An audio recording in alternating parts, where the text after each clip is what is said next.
What's up and welcome in to CHGO Bulls Postgame.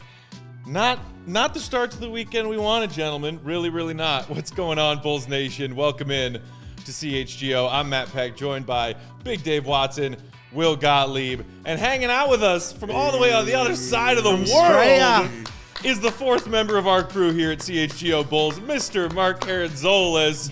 Hey, Mark, how's Saturday so far?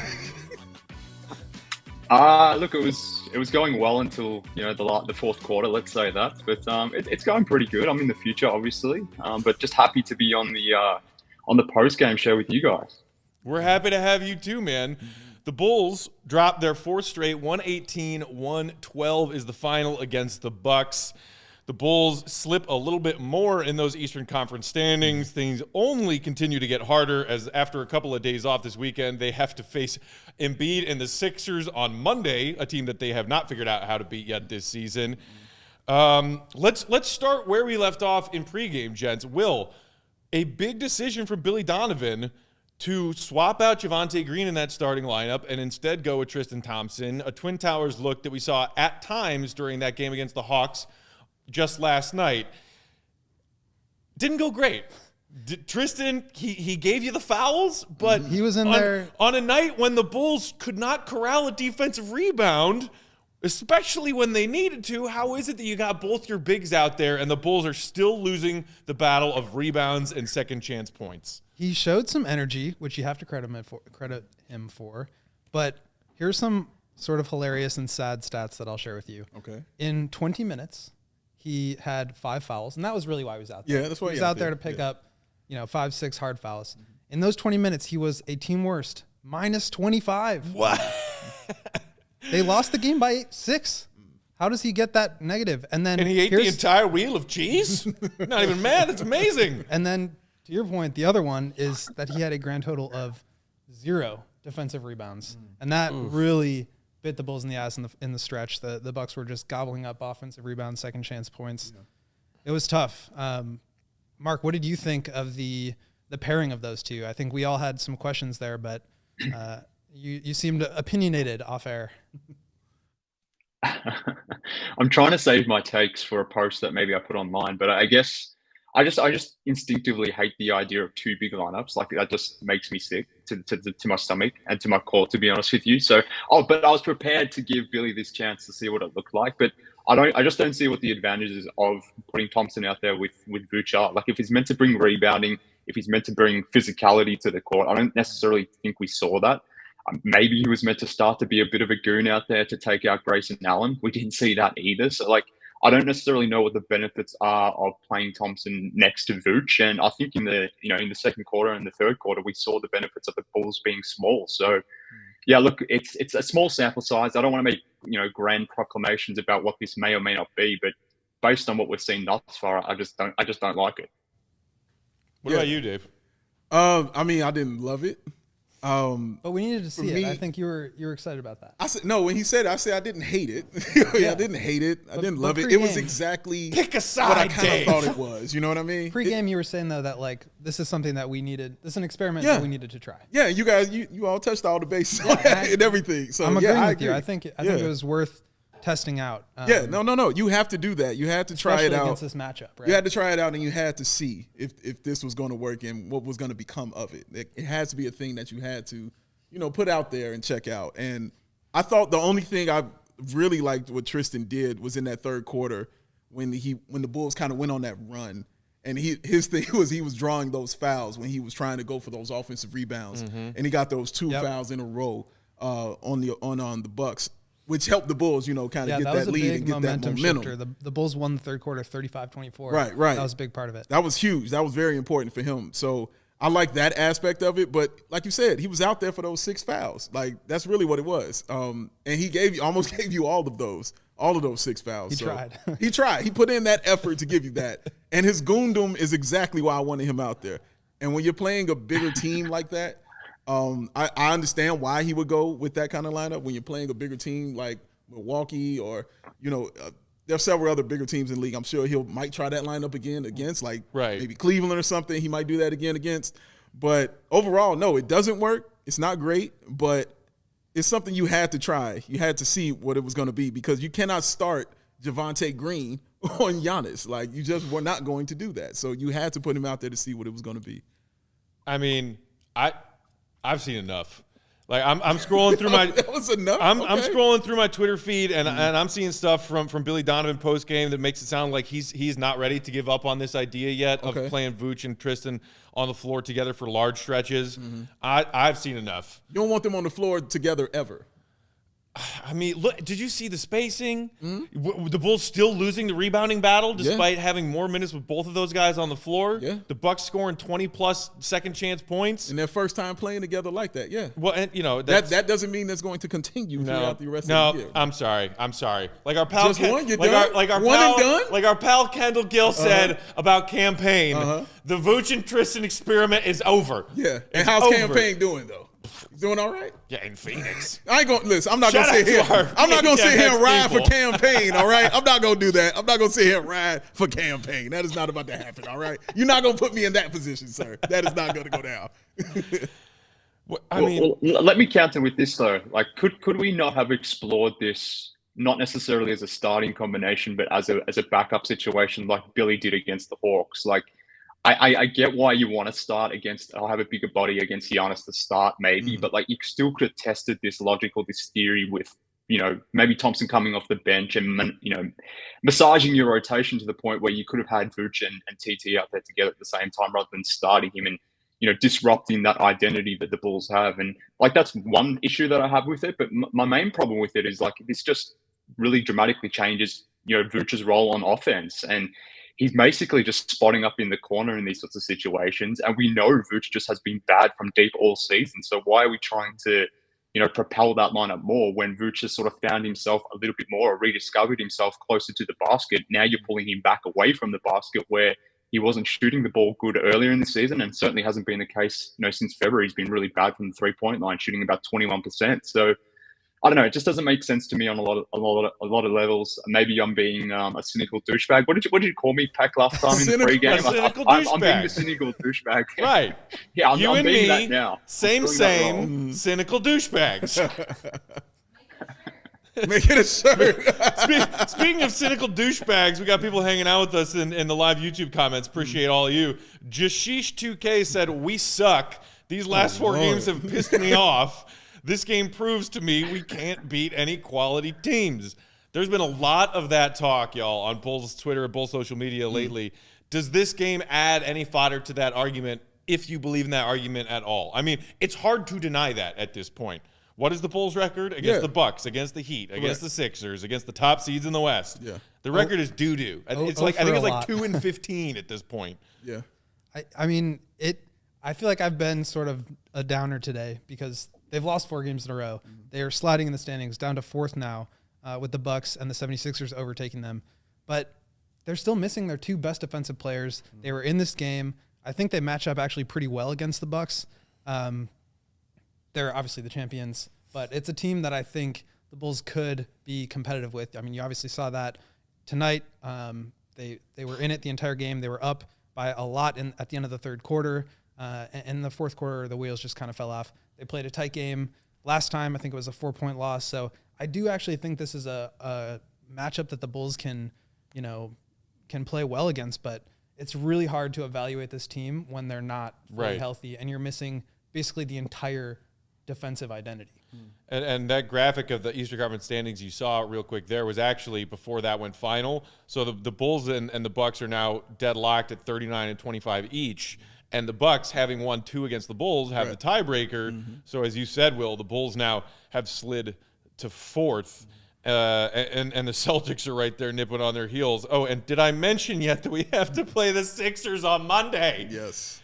Breathe, man. Matt, Okay. you know that, But I will tell you, Every time I saw no. Alex Caruso wearing a hoodie on the sidelines tonight, I died a little inside. But you did get what you wanted tonight. Because when you said in the pregame, did you want Grayson Allen taken out or did you want the win? You wanted Grayson taken out. You got what you wanted. I'm sorry, Dave. What I believe I said was I wanted Grayson Allen leaving the United Center in a goddamn body bag. And we did not see that, did we? No, you did now, not. Credit to Derrick Jones Jr. He tried. For not only giving him a hip check, he but gave him a one. little bit of an elbow to the head. Did it not make you feel good seeing this? Did the joy not radiate from your soul? It made me seeing feel. that man It struggle? made me feel better than I felt in weeks. Damn. To see just a little bit of elbow to the We head. gotta of talk Grayson about your Allen. life, man. Dang, that's tough, bro. That's tough, man. it did look really unintentional to me. Like he kind of went up to try to block the shot, got him with the hip a little bit, and then realized he wasn't going to shoot it. Brought his arm back and kind of knocked him on the head. Yeah, it was a flagrant, but I thought for the most part it was just like the fans at the UC booing him, and that was kind of Right. much ado about What do you nothing. think, Mark? Was it enough playground justice for you, that flagrant that DJJ got?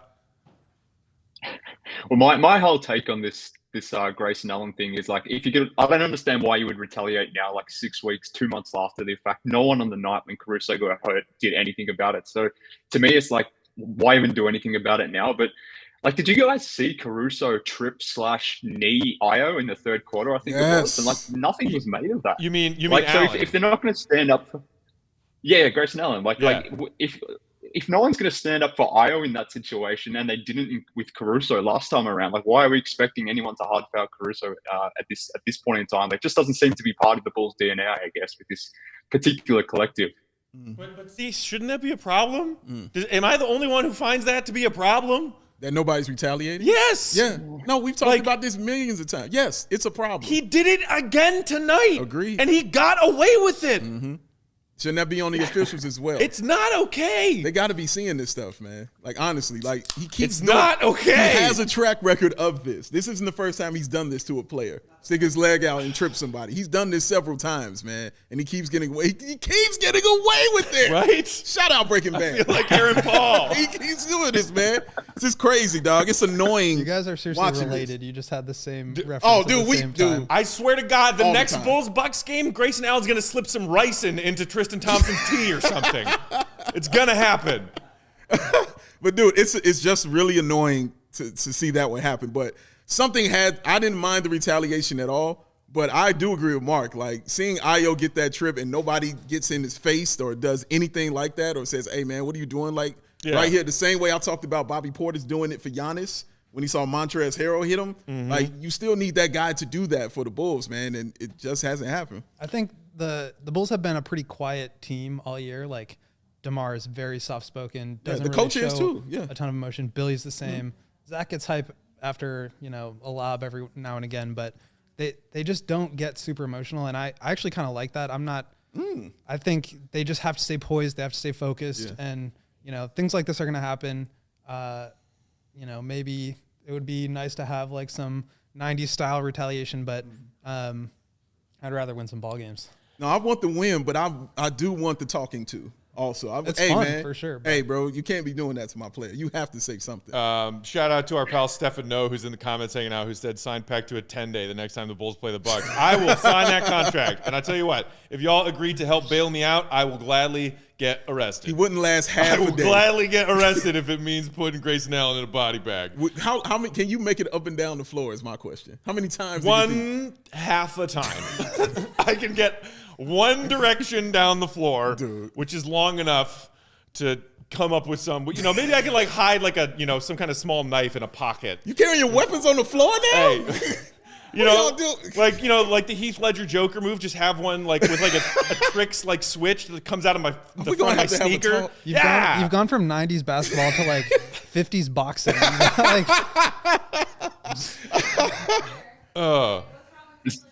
There's too much violence in the world, guys. This is off to a Too bad much, start. Mark. Tell Come him on. again. Say that quote again, please. Clark wondering what's wrong with tickling someone's head with your elbow. Honestly, it didn't really feel like much more than a tickle. Like he grazed him. Yeah. I wanted like elbow so hard that like temples Blood. splurting blood. Yeah, exactly. Yeah. Oh, like Russell, you know how much you love that. Right, Yeah. He loves this. We also, I know that, Will, you wanted to get to DeMar's slow start tonight. So let's talk about that now, because in the comments, we got Mikhail saying we need to play through our max player, Zach, more. DeMar, 11 of 30 tonight. Not cool, man. Yeah, DeMar had a up and down game. He started 1 of 5. Right. Was not getting to his spots at all. I think, he's the kind of guy that really can just kind of get to wherever he wants on the floor. And once he's there, the shot's going up. And, Jrue Holiday, Wes Matthews, those guys are really pushing him back a little bit further away from the elbow. And I think that kind of slowed him down. He ended up getting hot there in the second and third quarters. And that's when you saw the Bulls really get back into it. And then I think he missed like his last 5 or 6 shots. Like he just was not right in the fourth quarter. I think the one shot that he hit down the stretch was that kick out corner 3. So just kind of a weird game. And the Bulls rely on him so much to carry the load in the fourth quarter. He just wasn't quite right tonight, but Zach really wasn't either. I mean, he definitely had the box score numbers, but the knee is scaring me a little bit, man. Like I just don't feel like he's 100%. Now, I would say that part I disagree with. I like the way Zach played tonight. I was very concerned about how he went, if he was going to be able to go to the bucket, if he was going to be able to be physical and do that, because we haven't seen that these past few games. He's been opting, to stay outside and shoot the J a little bit more. And you need him to go inside, especially if you want to draw some fouls. And we saw the discrepancy that has been for the past few games with the Bulls and, free throw shooting. You saw him going to the line. You saw him being more aggressive. Even though he did take 10 threes, hit 3 of them. But it was the fact that he was going to the cup and challenging guys like Giannis and challenging Bobby Portis and, trying to make those kind of efforts, to get the Bulls involved and get something on the inside, because you can't take away that superpower for Zach LaVine. For sure. I mean? You can't take that away. He has to have that in his game, at least going to the bucket and trying to score. So I like the fact that he did that. That's why I didn't have any real reservations about how he kind of played. Yeah, I don't think he played poorly. I don't know that he's 100% healthy, and that scares me a little bit going to the basket. Like you said, it's such a big part of his game. And, I think settling for some jumpers is fine. But really, it's the Bucks' length.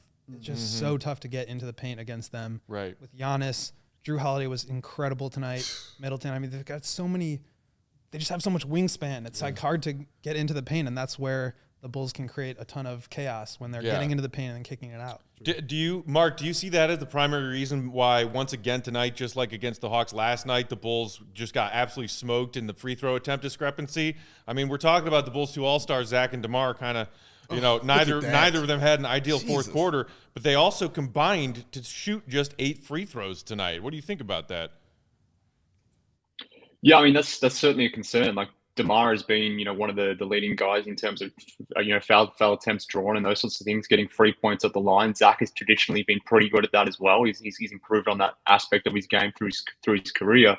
Yeah, I don't know what it is at the moment, why that's not necessarily occurring. I mean, I was thinking maybe it was the dual big lineup and not necessarily having enough space to create there. But even in the situations when Thompson was off the floor, it's not like the Bulls were getting to the line at that point either when they were playing smaller. So yeah, it's an interesting development. I don't know if it's the defenses scheming differently against the Bulls. It's one of these games where I want to go back and watch again, particularly the DeRozan shots. Like, is he being limited by the combination of Thompson and Vucevic? Like, can he get to his spots as easily now versus what he was doing before? That's what I want to explore a little bit more. But like, to me, for like Zach, I don't know. Like, he's still taking a steady diet of tough shots, in my opinion. And the same is true with DeMar. Like, we've gotten used to DeMar knocking down these shots. Over the last week or so, he hasn't. But like, Zach still made some pretty tough down baskets in this particular game. So like, I don't know. Like, he had an amazing game. Don't get me wrong. 50% shooting to get up towards the amount of points he scored is really damn good. But at the same time, he's probably still got like 3 or 5 jumpers in his arsenal where I'm just sitting there going, that's probably not the right shot, but at the same time he sinks it, so it's like, whatever, I guess I'm going to live with that. But I don't know what the issue with the foul drawing thing is. It's an interesting one. It's certainly something to monitor, but they just don't seem as aggressive about as to getting to the basket as their opponents do at the moment. Man, breathe, baby, let it out. It's all right, man. Why couldn't they give us a victory to kick off launch day and to kick off the weekend. I'm struggling because you wanted blood. Well, yeah, that's what you wanted. You wanted blood, sir. So you can't turn on that. I didn't even get that. Didn't even get blood. You got beer though. You do got that. Not enough. Not enough.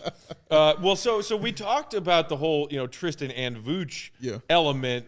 What, Will, did you think about the game we saw from Vooch tonight? Because we talked in pregame about how he's been kind of backsliding again after a strong bounce back at the beginning of February, and then he actually had a fairly efficient night. If you look at his box score, he was 8 of 13, even knocked down 2 of his 4 3-point attempts. Like you take that from Vooch. The box score numbers are there for sure. I think he has to play his way into some more confidence. He's refusing to shoot a lot of the time. You saw him launch a couple of threes there in the second half, which is great. The way that opens up the floor is so important. We're talking about spacing with Tristan.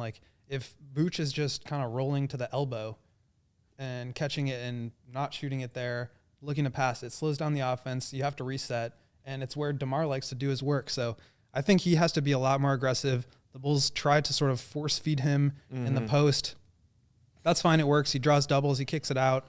You got to rely on the shooters to make their shots, but I think he just needs to shoot the ball more. He needs to be more confident. So have you seen a trend of him kind of overpassing this season, maybe being a little too unselfish? I think it's just a confidence thing. He just seems like he won't shoot. I think he's sort of very selective. That's why I think you see the numbers where they are. But it's a lot of floaters from 8 feet out going to the basket. It's not really the same type of stuff that has led to a ton of success across his career. Right. Mark, where are you on the Vooch spectrum right now? He's a very hot topic of discussion among Bulls fans. For months. Well, it is me, the Vooch apologist, logging on. I've been that way all season, and I will continue to remain that way. But I think another underrated thing that I want to discuss is the fact that if you're having Vooch out on the perimeter more and using more of his shooting as a weapon, let's say, it takes maybe his best skill on offense away, which is probably his passing ability. He's so good as that passing hub, connecting both sides of the court. And that's super important for guys like Ayo and Kobe and getting those 3-point attempts. And the Bulls only attempted 26 3-point attempts tonight. Vooch only had 2 assists.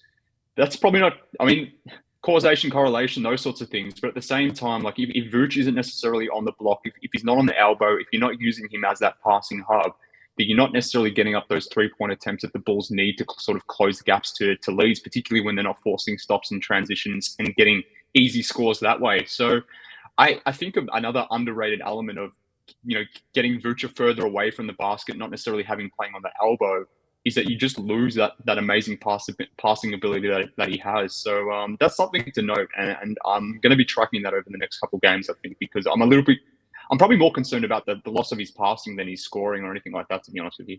That's exactly what I wanted to say as well. That's the one thing that alarmed me, was the fact he had those 2 assists. I thought he actually shot the ball pretty well. I was very happy with his shooting and the way he played that way. But the 9 rebounds, I'm not used to that. I'm not used to him missing those double-digit rebounds. So like you said, having him and Tristan in there, he still doesn't get those double-digit rebounds. That kind of alarmed me as well. The rebounding was a problem. It was a problem. It was an issue. But those 2 assists, man, those things I'm just not used to seeing with him. I'm used to seeing those 5 assists, him getting that real slick pass over to Ayo, for the baseline 3, or the kick out to Kobe, when the double team was closing. That's what I love from him so much. So the fact I didn't see that tonight, that was the one alarming thing for me from his game. And, the Bulls only got out-rebounded by 10 tonight. And it's not like 10 in the margin on rebounds is minimal. It's significant, 50 to 40. But it just seemed like, and again, a similar thing against Atlanta last night, timely ones. And they feel like they count for 2 because you give your opponent another opportunity to put the ball in the bucket. Will, you made notice of the fact that Billy actually kind of switched things up and closed with Javonte at the end of the first half. And you were wondering, is that about just who has how many fouls, or was this Billy kind of second-guessing himself about this Vooch and Tristan situation? But then we saw that Billy went back to it and closed with Tristan and Vooch again at the end of the game. Yeah, and the defensive rebounding still wasn't there. And it wasn't there. Cody Westerland tweeted that the Bucks had 3 offensive rebounds in a 3.5-minute stretch with both Vooch and Tristan Thompson in the lineup. Like, if you're going to have 2 big men, it's 2022, guys. Right. You can't play with 2 big men out there. So if you're going to do it, you got to be able to rebound. And I think just in general on both sides of the court, being smaller is better when your small guys are skilled. And Javonte can be hit or miss with his shot, but his activity cutting, the way he rebounds, like you saw one play where he basically was guarding on the weak side corner, came all across the baseline and swatted the ball down from Giannis. The Bucks ended up recovering it, but that's the kind of thing that you just can't do with Tristan. I think the other issue with playing Tristan is the way that he was guarding Giannis. That's why he was in there, but he was really sagging off of him and allowing Giannis to pick up steam going to the basket. Giannis had, I think, 19 free throw attempts. The Bulls had 11. It's insane. One of those numbers is larger than the other. Yeah, that's insane. Correct. God. Well, let me ask you, because I wanted to ask you about Javonte Green and the way he played. He played really well. Do you think that's because he's more comfortable back in his role coming off the bench? Because I kind of haven't seen this Javonte Green for the past few games. Yeah, he's been quiet. This is something that actually Mark and I talk a lot about, just like what role makes the most sense for Javonte. And I think something more in the 18 to 24-minute range, that's where he was tonight. I think that makes a lot of sense for him, where his activity can really be more of a weapon, and he's not relied upon to be out there for 36 minutes guarding the best guy. But I don't know, Mark, what do you think?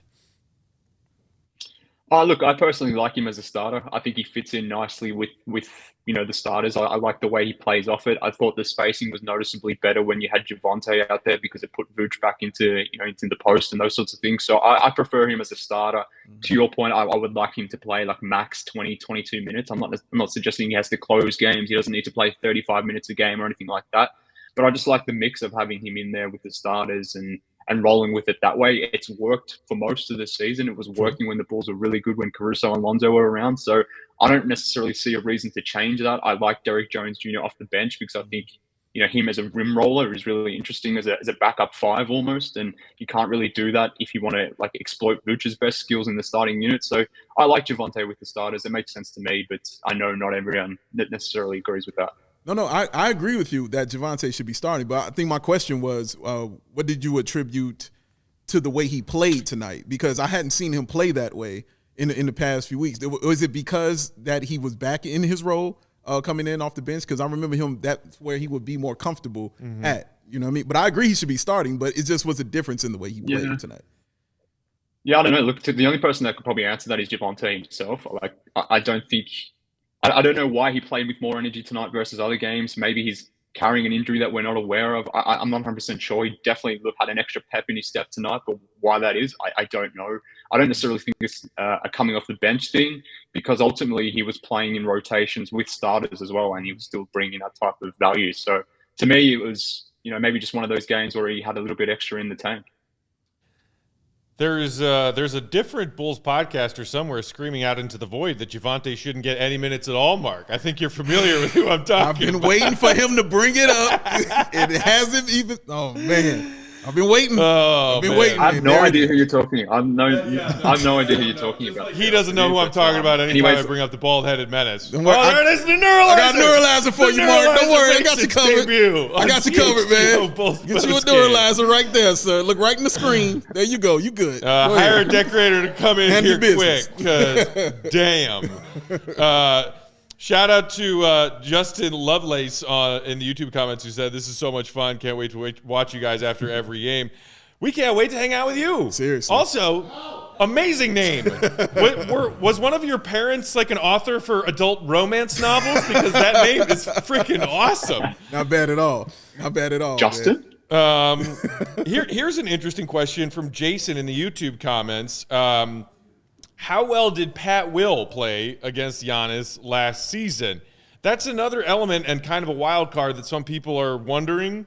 How much, if any, does the return of Patrick Williams from his injury, which could be sometime later this month, change things? As we're talking about rotation, as we're talking about the Twin Towers and Javonte's minutes, do you guys have optimism, or are you checking your optimism about how much Pat Williams could help this team as we talk about a team that struggles with size, struggles with rebounding, and that front court rotation? I mean, you have to be optimistic on the fact that he's coming back.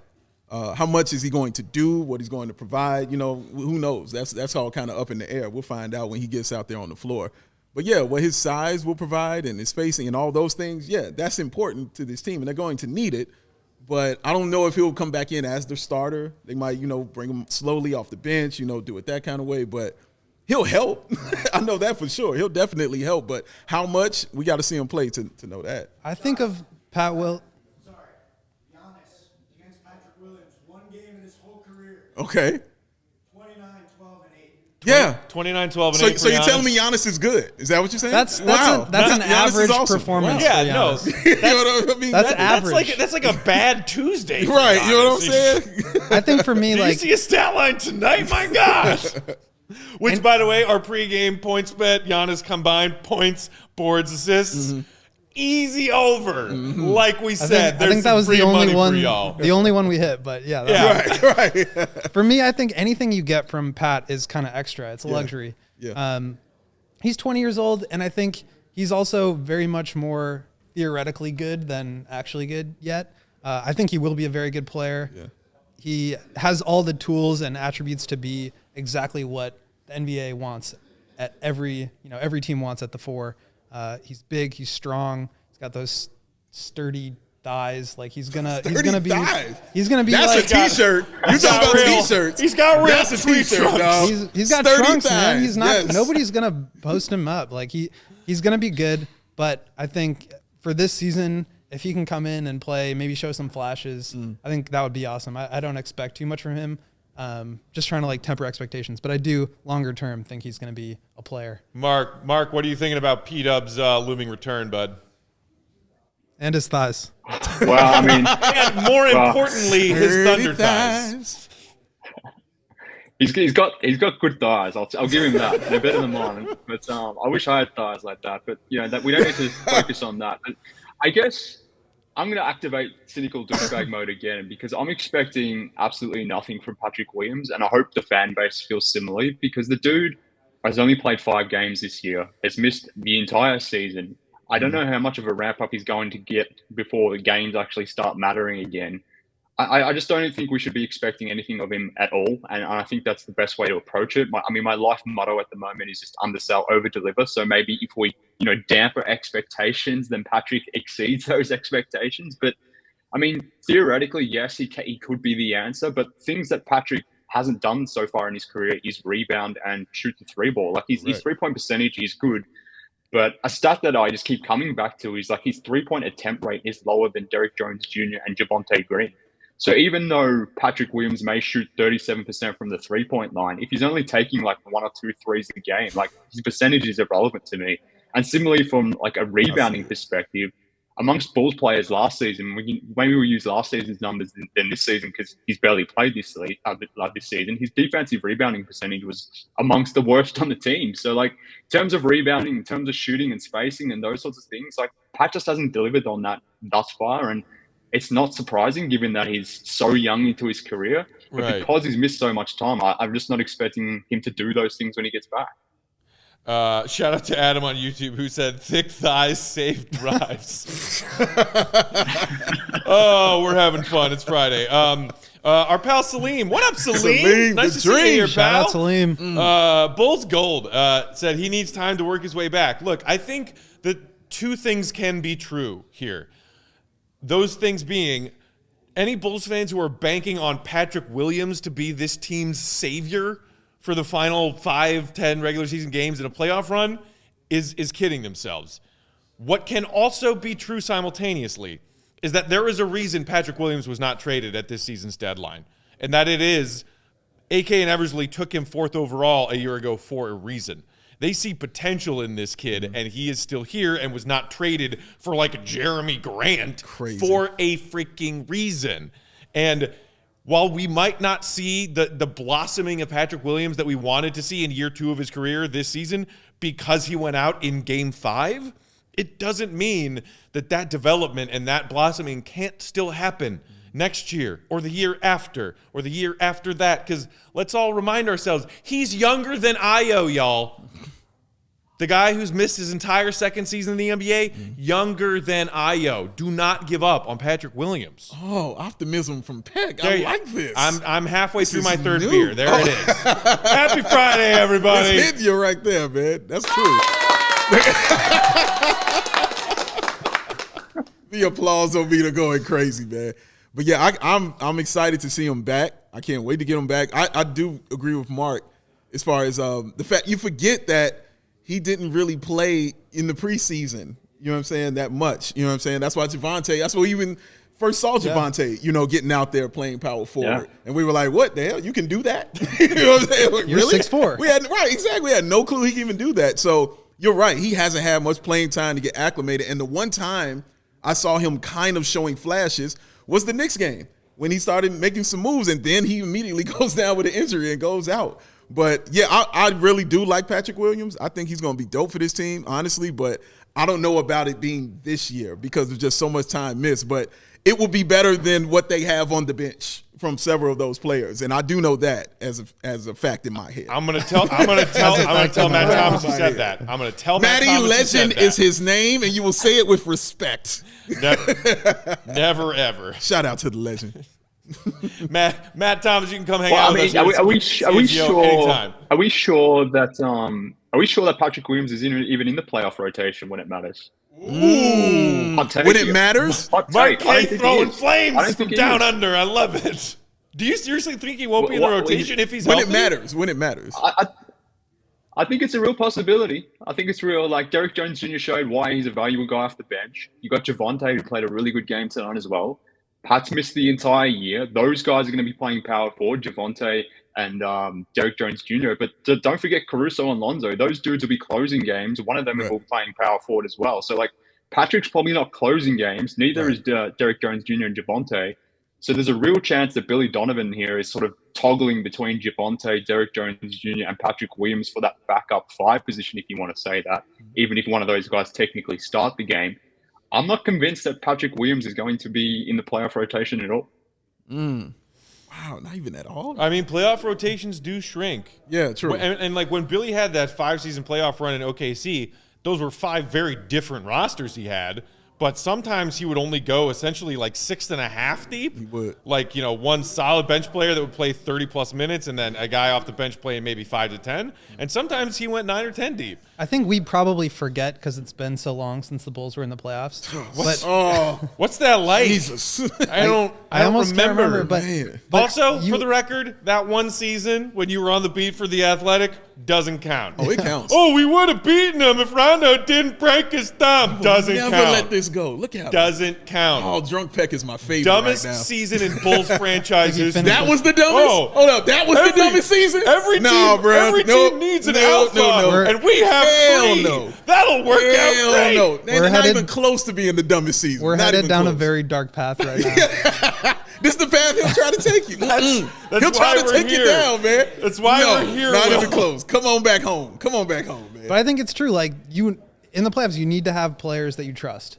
And like I said, I think Pat's going to be really good. But right now, he's theoretical. And if Billy can trust him and he shows, signs during the last 10 or 15 games, whenever he comes back, that he's trustworthy, that he'll execute defensively and that he can hit open threes, sure, give him some minutes. But I'm not banking on that. I would love for it to happen, but I kind of tend to agree with Mark that, it's not a given. Our pal Sean Hyken in the comments said, when Derek went down, that really set us back. True facts being spoken here, We want to talk about dark seasons. Like, oh, my God. This is a new day. Let's keep it positive here. But, I mean, I think that Mark could be onto something. Mm-hmm.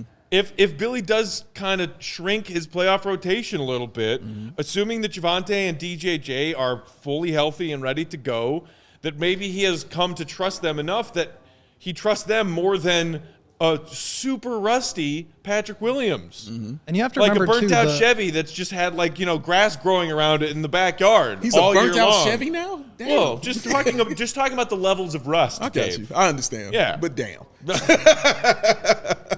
you have to remember, too, that the Bulls' depth is actually one of their best attributes. Very true. And it's hard to remember sometimes because Yeah, Lonzo, everybody's Caruso, hurt. Pat are Right. all out. But when those guys are back in, I mean, that's 3 more bodies that, push Javonte and Derrick Jones down in the pecking order. Trademark. Pecking order. Yeah, I mean, so some of those guys are going to lose minutes. We don't know where it's going to be. But I just remember what it was like when Lonzo and Caruso were playing. I miss it so much. awesome, God. I miss it so much. That's still a good basketball. Yeah, but team. speaking of that depth, and especially when we hopefully, knock on wood, get Lonzo and Caruso back, then you talk about guys like Ayo and Kobe going back to bench roles. Kobe's already gone back to a bench role now that Zach's back in and playing again. But this incredible rookie season of development and growth and just awe-inspiring play from Ayo Dosunmu on both ends of the floor, especially, I'm sure that there's some diehard Illini fans who are also Bulls fans out there who are screaming, I told everybody on draft night, it was a steal at 38. That guy was a lottery pick. Congratulations. You appear to have been right because this guy is a rising star in the NBA. Then you get these guys coming off your bench. And honestly, the best stretch of play from the Bulls tonight was in that third quarter when they went small, and Ayo was making impact plays on both ends of the floor. Ayo was incredible on both ends of that floor, man. What he was doing offensively, as far as finding those players, man, with those pretty passes that he is so. Loves that little pocket pass. It's always amazing to watch, man. And doing it with the no look, just to throw a little flair on it as well. There you go. Oh, Will, you're special. Look at that. That man is special right there. But it was amazing to watch. But the things he was doing on the defensive end are things like, and I'm not comparing him to Lonzo, but it reminded me of that, how Lonzo would guard those multiple players on the other end, and just disrupt everything that you were doing. He was having those kind of flashes, in the third quarter. That play where he ripped up Jrue Holiday. Oh, come on, man. That's and Jrue tossed Holiday. It up. Like, Jrue Holiday had to give him props after that. Like, on a timeout, he stopped it. It was like very Spider-Man pointing meme. Right, yeah. Unfortunately, Jrue Holiday did get the last laugh. What did he pour in, 14 points in the fourth quarter or something ridiculous? Stupid like that. Yeah, it was so damn good. Yeah. But I really did enjoy Ayo. He showed those flashes in the third quarter just to let you know, man, I am that damn good. Mark, as someone who is a faraway transplant member of Bulls Nation, I'm sure that you've come now to gather the fact that all of this hype around Ayo has to do, of course, not only with the fact that he's a product of Morgan Park High School here in Chicago, but also played 3 seasons at University of Illinois, including that team that was a 1 seed coming into the tourney last year. Without all of that bias of us Chicago locals and us Illinois people, Are you able to look at him the same way and say, damn, this kid is really, really good? Well, I think famously on draft night, I was a big Ayo fan, wasn't I? Maybe I'm rewriting history. With Cooper, didn't you? I was big. I was a big what are you Sharif guy talking too. about? What are you talking about? I'm sure you wanted Sharif It got Cooper. lost in translation, Mark. We understand. Ask Fred. I'm sure he's got the receipts. Mark had perhaps the best tweet of the year, like with the Interstellar looking at himself. Like, I should have told you about Ayo. Yeah, look, I got the Ayo take wrong on draft night, but I quickly corrected myself, and I quickly corrected myself because this dude has quickly proven that he's like a legit player, and he's influencing the rotation to some degree. He has saved the Bulls season. Like, you're without your starting point guard, you're without your backup point guard. Here comes Ayo, who I don't know how many minutes he's even playing if the team is fully healthy. And he's just been very competent as a starting point guard. So in some ways, he has saved the Bulls season in a lot of ways. And like, if you want to talk comps, like Jrue Holiday, Ayo, I mean, same size, play a similar game. That was very interesting seeing that battle tonight. Hopefully, Ayo can hit the offensive glass in the same way that Jrue did tonight. And like, if we want to talk about offensive rebounding, it was probably more the Bulls guards that let the Bulls down than the Bulls bigs. But yeah, Ayo's been fantastic this season. I'm pretty confident that he's going to be a contributor in the playoff rotation. And, there's a sneaky chance that maybe he makes the all NBA rookie first team. I don't know if it happens, but I'll be certainly hoping for that to be the case. And I mean, everyone's an Ayo fan at this point, even me, someone who didn't necessarily think the Bulls should have taken him at number 38. Clearly I was wrong. And Ayo's just awesome. Speaking of the incredible two-way play that Ayo had tonight on both ends, and some of those no-look passes, our pal Lawrence hanging out on the other side of these cameras right now. Hey. One of his bets he was confident with tonight going into this game was Ayo hitting that 5 dime mark tonight, and he did that and then added a couple more on top. Speaking of which, Big Dave, Yes, sir. You want to tell the people about all the fun they can have at PointsBet. CHGO Bulls Postgame Show, brought to you by PointsBet. Oh, you want to be just like Lawrence, don't you? You do. You want to make some of that money, don't you? Well, the best way to support CHGO is to download the PointsBet app and use the code CHGO when you sign up. PointsBet is your home for live in-game betting. We are the most excited for PointsBet's new exclusive features, live NBA same-game parlay. And for the first time ever, that's ever, you can build the perfect live same-game parlay only, and I mean only, remember this, only with PointsBet, all right? And starting tomorrow, this is very important, starting tomorrow, y'all, online sign-up is available in Illinois, all right? Just go to bed after this. Yes, go to bed after this. And then as soon as it hits midnight, go ahead and do what you got to do. You can download the PointsBet app today and register your account from start to finish, all from your phone. Signing up with the fastest sportsbook is now easier than ever, so you can start living your bet life in seconds. Check out the link in the description below. Use the code CHGO to get 2 risk-free bets up to $2,000. Once the game starts, you don't just bet, you live your bet life with PointsBet. Man, woo! Dave is Who needs the Drew DeMar Brees when you DeRozan. got Big Dave? Man, DeMar DeRozan of ad reads right here. dude, I'm telling you, I feel that was beautiful. I already feel at home with PointsBet. I feel like Zach LaVine switching to Clutch Sports this year. Oh, yeah. Oh, nice one. You know? Well done. Well done. And thank you, sir. We're rolling with the A team right now. Adam in the comments saying Ayo went from 17 minutes in November to 36 minutes in February. Yeah, I don't think you can ever overstate the amount of here's an extra huge burden Ayo that was dropped on a second round draft pick rookie this season. Yeah. People were talking about Ayo getting run, out at the Hoffman Estates Windy City Bulls Arena this season. That's true. Because guess what? That's where Marco's playing right now.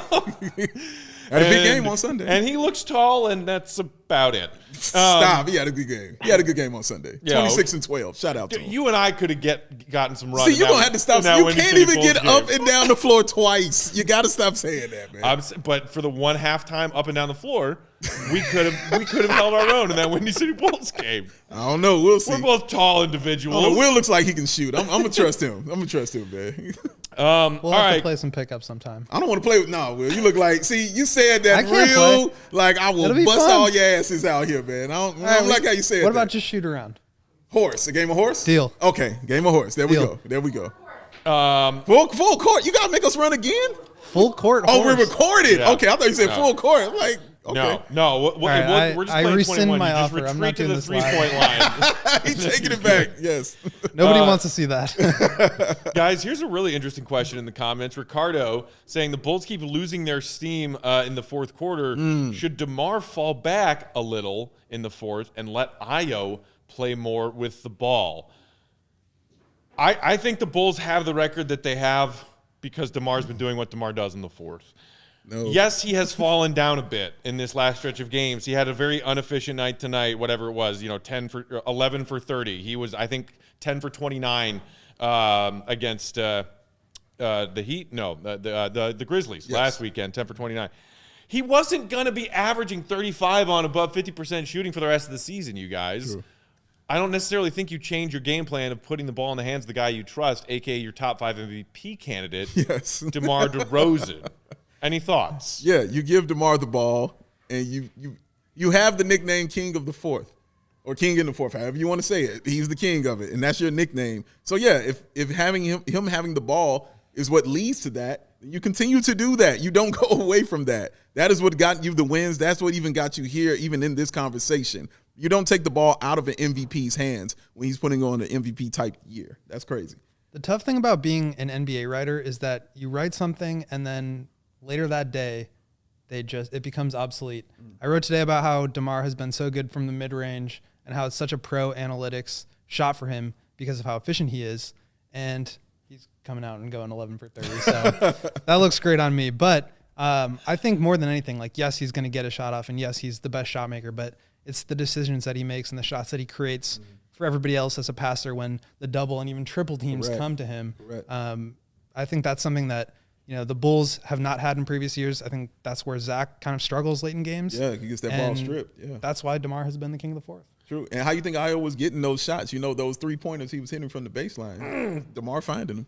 I'm sorry, I just had a little mini brain aneurysm. Uh-oh. Will, you said king of the fourth. For the record, it's king in the fourth. Jon Snow is the king in the north. Oh, Lord. DeMar DeRozan is the king in the fourth. Enough with this goddamn use of the word of. King in the fourth. Jon Snow is the king in the north. Thank you. I've said my piece. Do not make me repeat it. Please make him repeat it. Say what the hell y'all want. Shout out Bulldog. Kevin him repeat Anderson, it. my guy. Bulldog. You know what's up. Shout you know out, what's baby. up. Shout out. I think you've just confused me further. Oh, Yes, what? he doesn't know Now you're Game gonna of tell Thrones. me- I'm never now you're gonna tell me you remember. never watched Game of Thrones? Of course I have. Now I'm just going It's a shame. Shame. Oh, man. Shame. That reminds me of a Bulls loss from a few years ago. Oh, man.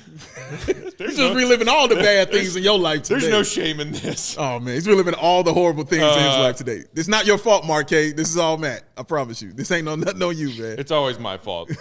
Never your fault. Never Matt Damon's fault. Always my fault. Wait. We have one of those super chatty things, right? From Okay. Jake. What do we got here? Jake says if the Bulls are fully healthy, how can they win a 7-game series against the defending champion Bucks? Mark K., I'm going to toss that to you first.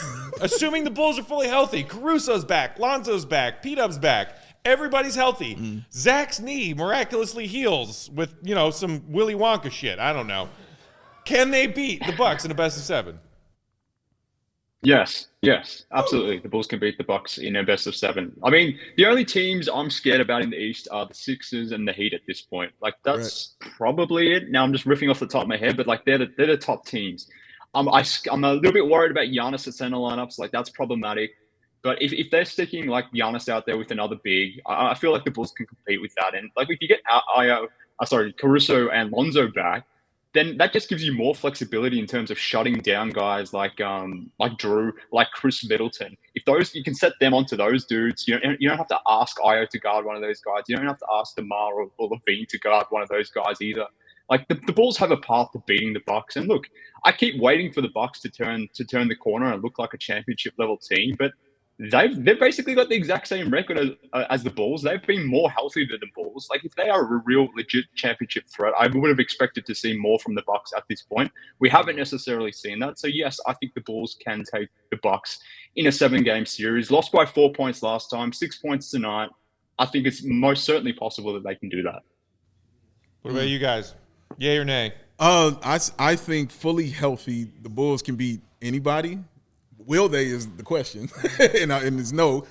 For the Heat and the Sixers, like Mark said, I definitely agree with that. But yes, they could definitely beat the Bucks in the 7-game series, fully healthy, like you said, with this Willy Wonka knee that he can get right there. But yeah, man, the Bulls, I love their defense when they're fully healthy. They play a death by 1,000 cuts kind of defense because they're those small guards that they have, man. The way they can get that ball and get out in transition and start to break, especially with Lonzo, especially with Ayo, especially with Caruso, man. It's really special to watch them do that. And the depth on this team is just really nasty, as you touched on. It's really special to watch. So watching them with that second unit and how they'll play that kind of defense and kind of swarm on those opponents, and those big men don't want to play against those little guards because they'll be swiping at that ball, trying to get it from them, and then they can't run with those guys as soon as they get it. So, yeah, the Bulls can beat them in 7, I think. Fully healthy, yeah. Will? I think so. I mean, the defense is obvious. When you have Caruso out there, one of the best point of attack defenders in the league, you put him right in Giannis's face. Like, he's little, but like you prevent him from getting to his spots, and that's really important. But I think more than that is just like the offensive connectivity. When you have 4 or 5 guys that can really pass and move the ball, it just creates more shots for everyone. Like you said, the transition. I mean, the identity of the team when those 2 guys were playing was so fast-paced, and it just created easy looks at all times. Right now, the Bulls' offense is super efficient. I think it's like 4th or 5th in the league over the past however long, but that's just because DeMar has been out of his mind. Right. And you add in, some easier points in transition here and there. I think they're just a much more well-rounded team when everybody is playing together. So, yeah, there are matchups that I'd be scared of. The 76ers are one. The Celtics are playing out of their minds right now. They are. The Bulls can't figure out a way to stop Gabe Vincent, so that could be a problem. But I do think they may not be the favorites, but they can compete with any of these teams. Compete is not the same as win a best of 7. And I'm sorry, here I am. No, you're not. Being the Debbie Downer again. The question Jake asks is null and void, assuming the Bulls are fully healthy. So let's assume Caruso, Lonzo, P-Dub, all back, all ready to go. I'm not assuming that Zach is fully healthy because that's the reality of what we've heard and what we've seen. I do not think we're going to see 100% Zach LaVine for the rest of this season. And it sucks that that's the reality, but the way I see it, that's the reality. And if Zach LaVine is not his 100% two-time All-Star self, along with DeMar at peak DeMar and all of these role players and your defensive aces and Caruso and Lonzo back, no, the Bulls cannot beat MVP Giannis and the Bucks and that Bucks big three whose stats we were looking at earlier in pregame tonight. No, they can't. Sorry. Yeah. They can't. No, I disagree with that. They definitely can, man. Fully healthy. I mean, the question is fully acknowledging healthy. that Zach LaVine is playing at, what, 70, 80% at Right. best of himself? Yes. That is the part to me that is the key that makes me say I do not believe the Bulls with 70 to 80% Zach can beat the Bucks in a best of 7. So even throwing Lonzo back in and Caruso back, all those guys, it's the fact that Zach isn't 100%. That's what you're saying. That's why they can't win. Yeah. Okay, all right. I disagree. I think they can still win with the 70% Zach as long as they got all their players back. Because Billy Donovan can make those rotations right and work it that way. And the 70% Zach is still 30 points. You know what I'm saying? It's still 8 rebounds. It's still 6, 7 assists. Like 70% Zach is still a pretty damn good player, man. It's true. It's just not a game and not a series winning player. Hey, we got another super chat from our pal Salim, who said, fellas, great first post-game episode. Already the best Bulls post-game in town. You know it. You know it.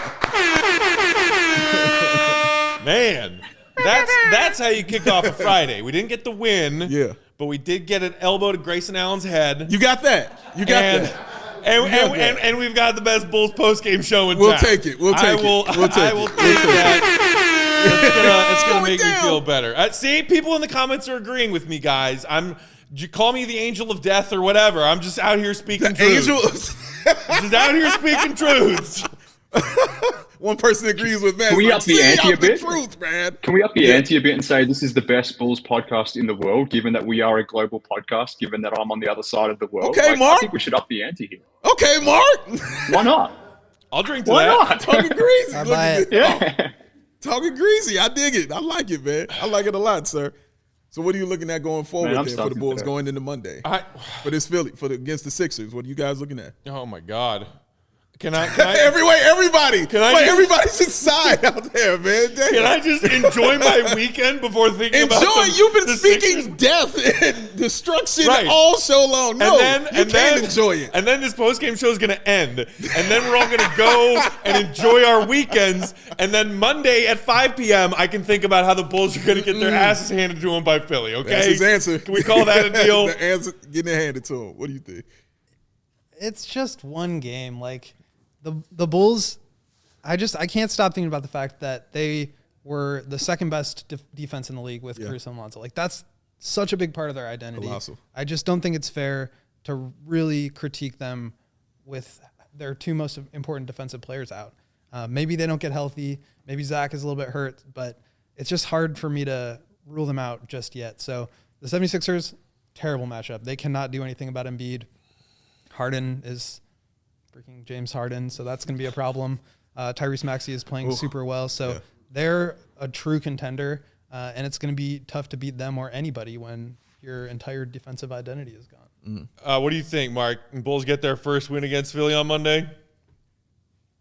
Well, no. But I taught you guys an important lesson before, and you clearly weren't listening. That lesson was undersell, over-deliver. So I'm predicting and expecting a 30-point loss.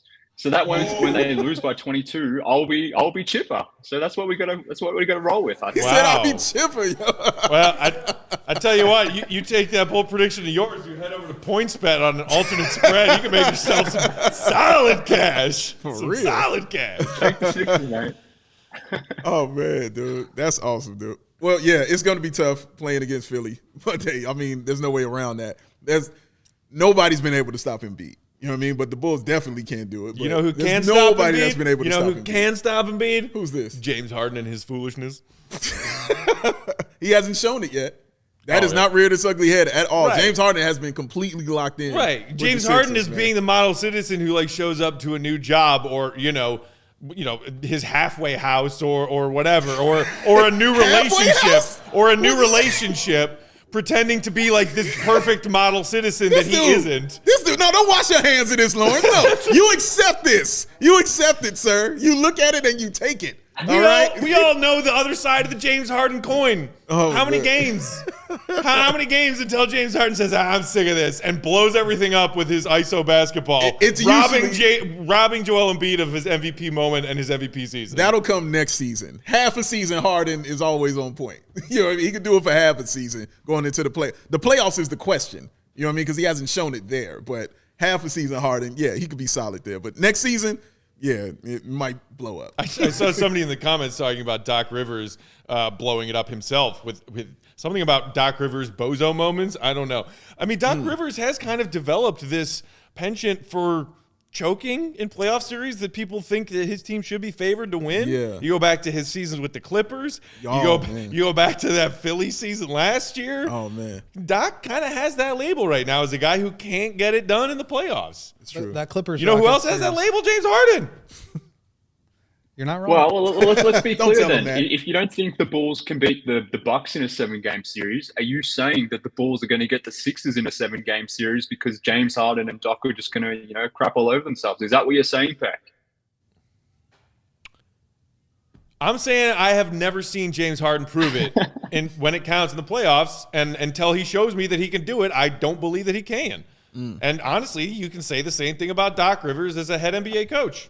The world champion, he got a ring. Oh, okay. He's already proven it. The one time in Boston. Stop it. He's already proven that he can do it. Come on, man. Everybody knows Thibodeau really coached that team. I mean, that was Tibbs' ring. That was Tibbs' ring and peak Paul Pierce. I mean, Kevin Garnett and Ray Allen had something to do with it too. But yeah, sure. Oh my God. Sure, yeah. We have this comment from Jrue. Okay. The Bulls beat the Sixers. Matt has to shotgun a beer alive.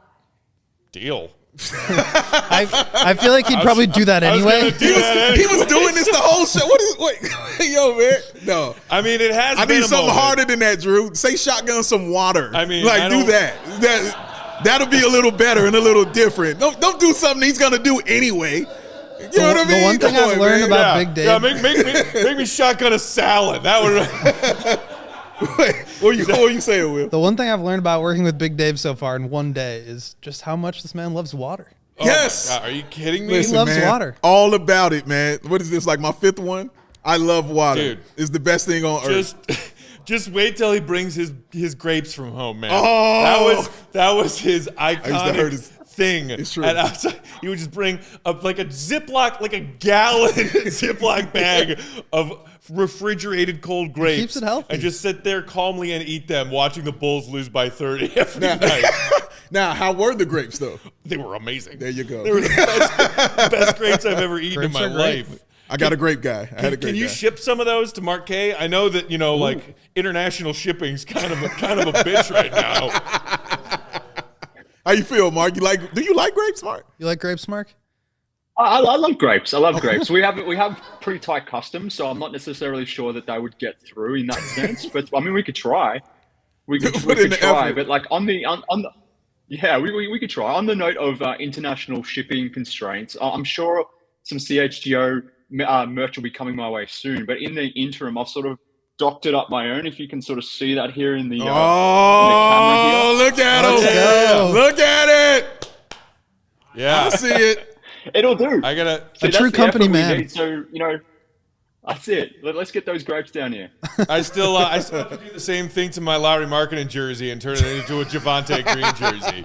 It's happening. I'm glad that we ended this hour-long Bulls postgame show on the most important topic of the night, which is whether or not Mark K likes grapes and wants us to ship them stuff. This is the postgame analysis wondering that it for people tune in years. for. Yes, this is what you're here for. This is the content you're here for. This is why we're the best Bulls podcast in the This world. is In the true. world. This In is the true. world. I seriously, there were many nights where I was like down and out watching the Bulls lose by 20 again. I saw and it. Big Dave was like, Matt, it's going to be okay. Have a grape. Have a grape. And you know what? More often than not, it helped. It did. It did. There's some magic in fruit. It is, man. So Oh, how easily you forget that. I'm so proud of you right now. Yes, man. Say that again. Get you some fruit, sir. More of that. Well, not tonight. You're about to drink 1,000 beers. No, And tonight this is a different couple thing. more beers.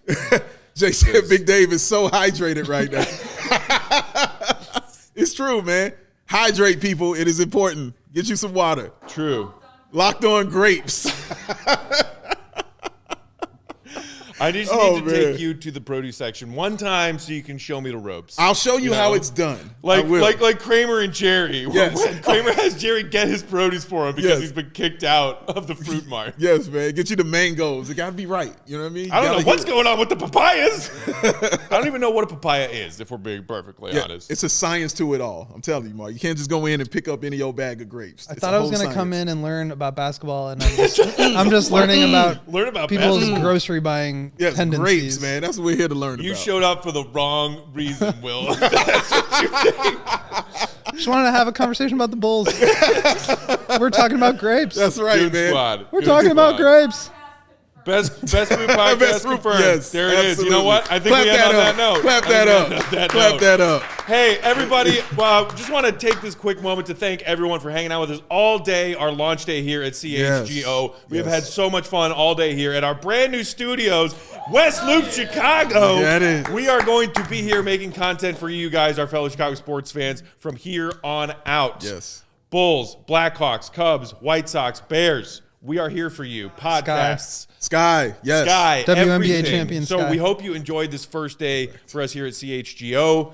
We will be back fresh with more content for y'all starting next week and forever and ever and ever after that. So wrapping up our Friday launch day here at CHGO for Will Gottlieb, for Big Dave, for our pal Mark K, calling in all the way from down there in Australia, and for me, Matt Peck. Thank you so much for hanging out with us, Bulls Nation. We love you guys. We appreciate you. Chicago, we'll see you soon. Till next time, see Red. Be good.